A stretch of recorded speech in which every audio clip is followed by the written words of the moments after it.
வாழ்க வையகம் வாழ்க வளமுடன். அரிது அரிது மானிடராய் பிறத்தல் அரிது என்ற அவ்வை வரிக்கிணங்க என்னை பிறப்பித்த என் பெற்றோரை வணங்கி என் சுவாச தாய் தமிழை வாழ்த்தி மனிதன் மேம்பட அறிவு என்ற தலைப்பில் இறங்கி என் முறைக்குள் நுழைகிறேன். வணக்கம். செவிமடிப்பீர், பிழை பொறுப்பீர். உலகியல் உண்மைகளை காண்பதற்கு மனிதனுக்கு துணை செய்யும் கருவி அறிவு. நல்லவை அல்லவைகளை ஆய்ந்தறிய செய்வது அறிவு. அறிவெனப்படுவது பேதையார் சொல் நோன்றல் என கலித்தொகை அறிவுக்கு இலக்கணம் வைக்கிறது. நல்லறிவுடையோர் நல்குறவோர் உள்ளதும் பெருமணம் உவந்து நனிவெளிதே என புறநானூறு பாடல் வழி அறியலாம். வானை அளப்போம், கடல் மீனை அளப்போம், தந்திர மண்டல தியல் தெளிவு கண்டு தெளிவோம் என்றானே மகாகவி பாரதி. என்று சந்திராயன் 1, 2, 3 என நிலவில் கால் பதிப்பது மனித அறிவின் மேம்பட்டதல்லவா? சங்க காலத்திலே தகடூர் எரிந்த பெருஞ்சேரல் இரும்புரை முரசுகட்டிலில் படுத்துறங்கிய மோத்திகேரனாருக்கு கவரி வீசினான் என்பது வரலாறு. ஆனாலும் மன்னன் பாடும் புலவனுக்கு என்ன தண்டனை அளிக்கப் போகிறானோ என்று எண்ணியவருக்கு மன்னன் கவரி வீசியது அறிவுக்கு கொடுத்த மரியாதை அல்லவா? கடையேழு வள்ளல்கள் ஒருவரான அதியமான் அவைக்கு நெல்லிக்கனி கொடுத்தானே, அது அறிவுக்கு கிடைத்த பரிசுதானே. அது மட்டுமா? பெருந்தலை சாத்தனார் எனும் புலவருக்கு தன் தலையையே தானமாக கொடுக்க முன் வந்தானே குமணவள்ளன். இவையெல்லாம் அறிவுக்கு கிடைத்த பரிசல்லவா? இது சங்ககால வரலாறு. இன்று அறிவு என்றால் என்ன? தன்னிலே தன்னை காண்பது அறிவு என்கிறான் சாக்ரட்டிஸ். பார்ப்பது ஞானமே தவிர கண்கள் அல்ல என்கிறது தீய செயல்களிலிருந்து விலகுவதே நல்ல அறிவு என்கிறது பஞ்சதந்திரம். நல்ல நம்பிக்கையின்றி நல்ல அறிவு உண்டாகாது, நல்ல அறிவின்றி நல்ல ஒழுக்கம் உண்டாகாது என்பார் மகாவீரர். அறிவுடையவர் நல்லவர், அறிவில்லாதவர் பொல்லாதவர் என அறிவுக்கு 1000 விளக்கங்கள் என் ஐயன் வள்ளுவனை கேட்டேன். சென்ற விடத்தால் செலவிடா தீதொரி நன்றின்பால் உயிர்ப்பது அறிவு என்றான். வள்ளுவன் வழி நடப்போம். நம் வாழ்வில் மனிதன் மேம்பட இன்றைய சூழ்நிலையிலே என்னவென்று சிந்தித்தேன். இதோ கூறுகிறேன், கேளுங்கள். சிறியவர் பெரியவர், நல்லவர் கெட்டவர், உயர்ந்தவர் தாழ்ந்தவர், கற்றவன் கல்லாதவன், ஆண் பெண் நான் நீ என்று எவ்வித பேதமும் என்று அனைவரின் கைகளிலும் தவழ்கிறதே கைபேசியாய், செல்லும் இடமெல்லாம் செல்கிறதே செல்வேசியாய். ஐயகோ, இதில் 1000 நன்மைகள் உண்டென்றாலும் சின்னஞ்சிறியவர்களின் ஐம்புலன்களை ஆட்டி படைக்கிறதே, இளைய சமுதாயத்தை சீரழிக்கிறதே.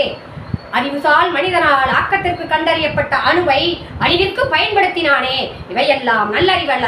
இதோ சொல்கிறேன், கேளுங்கள். அறிவை விரிவிசை அகண்டமாக்கு, விசால பார்வையால் விழுங்கு மக்களை அடைந்துகொள். உன்னை சங்கமமாக்கு, மானிட பிறவி நான் என்று கூவு. பிரிவிலை எங்கும் பேதமில்லை, உலகம் உண்ணவும் உடுத்த உடுப்பாய் புகழ்வேல். உடைமை மக்களுக்கு பொது, புவியை பொதுவில் நடத்து, புவியை நடத்து பொதுவில் நடத்து என்றானே பாரதிதாசன். அவன் வழி நடப்போம். நம் நல்லறிவு மேம்பட நம் அகந்தையை அகற்றுவோம். நம் நல்ல அறிவால் தற்காலத்தோ பிற்காலத்தோ தனக்கோ பிறருக்கோ துன்பம் ஏற்படாத செயல்களை செய்வோம்.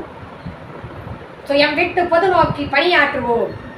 நாம் அனைவரும் அறிந்த மகாபாரத பாத்திரங்களிலே அறிவுக்கும் விவேகத்துக்கும் இலக்கணமாய் படைக்கப்பட்டவன் விதுரன். அவனுடைய அறிவுரையே விதுர நீதி என்பதாகும். இது ஒரு வாழ்வியல் தத்துவம். மனிதன் எவ்வாறு நடந்து கொள்ள வேண்டும், எவ்வாறு நடக்கக்கூடாது, என்ன செய்ய வேண்டும், என்ன செய்யக்கூடாது என்பதை விளக்கும் அற்புதமான நீதி நூல். வாழ்வியல் நீதியை கூறும் அந்த விதுர நீதியை பயில்வோம். நாள்தோறும் படிப்போம், படித்தபடி நடப்போம். நாம் நல்ல நூல்களை தேடி படிப்போம். பாரதிதாசன் கூற்றுப்படி நூலைப்படி சங்கத்தமிழ், நூலைப்படி முறைப்படி, நூலைப்படி காலையிற்படி கடும்பகல் வடி மாலை இரவு பொருள்படும்படி, நூலைப்படி கற்பவை கற்கும்படி வள்ளுவன் சொன்னபடி கற்கத்தான் வேண்டும், அப்படி கல்லாதவன் வாழ்வது எப்படி என்ற வரிகளின்படி படிப்போம், படிப்பபடி நடப்போம். ஆனால் படித்தபடி நடப்பது அவரவர் மனதை பொறுத்து, புரிந்து கொள்ளும் திறனை பொறுத்து. இன்று இளையோரை சீரழிக்கும் திரைப்படமும் தொல்லையாம் தொலைக்காட்சி தொடர்களும் நேரத்தை வீணடிக்கும் ஊடகங்களும் பல்கி பெருகாத காலத்தே ஊரிலே திருவிழாவென்றால் கூத்தும் நாடகமும் இரவிலே நடக்கும். அப்படி ஒரு ஊரிலே திருவிழா. இரவிலே ஹரிச்சந்திர புராணம் நாடகம் நடக்கிறது. அண்டை அயல் கிராமத்து மக்கள் எல்லாம் கூடி கண்டு அளிக்கின்றனர். நாடகம் முடிந்தது, பொழுது புலர்ந்தது, கூட்டம் கலைந்து சென்றது. கூட்டம் கூட்டமாய் செல்லும் வழியிலே ஒரு துறவி வருகிறார். அவர் கூட்டத்தினரை பார்த்து கேட்கிறார், ஐயா, எங்கே சென்று விட்டு வருகிறீர்கள் என்று. நாங்கள் ஹரிச்சந்திர புராணம் பார்த்து விட்டு வருகிறோம் என்றனர். அதிலிருந்து நீங்கள் அறிந்து கொண்டது என்ன என்று கேட்கிறார். எவ்வளவு துக்கம் துயரம் துன்பம் வந்தாலும் பொய் பேசக்கூடாது, உண்மையே பேச வேண்டும், சத்தியம் வழி நடக்க வேண்டும் என்றார். மகிழ்ச்சி, சென்று வாருங்கள் என்று கூறிவிட்டு துறவி தன் பாதையை தொடர்ந்தார். மேலும் ஒருவரை பார்த்து கேட்கிறார், ஐயா, தாங்கள் என்ன அறிந்து கொண்டீர்கள் என்று. துன்பம் துக்கம் துயரம் கஷ்டம் வந்த காலத்திலே தன் மனைவி மக்களை கூட அடகு வைக்கலாம் என்பதை அறிந்து கொண்டேன் என்கிறான். எவ்வளவு உன்னதமான வாழ்வியல் தத்துவத்தை கூறும் ஹரிச்சந்திர புராணம். ஆனால் அவரவர் புரிந்து கொண்டது அவரவர் புரிதல் திறனை பொறுத்தே. படிப்பறிவு பட்டறிவு பகுத்தறிவு கொண்டு வாழ்வை மேம்படுத்துவோம். நல்ல வழி நின்று, நேர்மையான வழி நின்று, உலகியல் உண்மைகளை அறிந்து நாம் நேர்வழி நடப்போம், நம்மை மேம்படுத்துவோம். வாழ்க வளமுடன் என்று கூறி வாழ்த்து விடைபெறுகிறேன். நன்றி, வணக்கம்.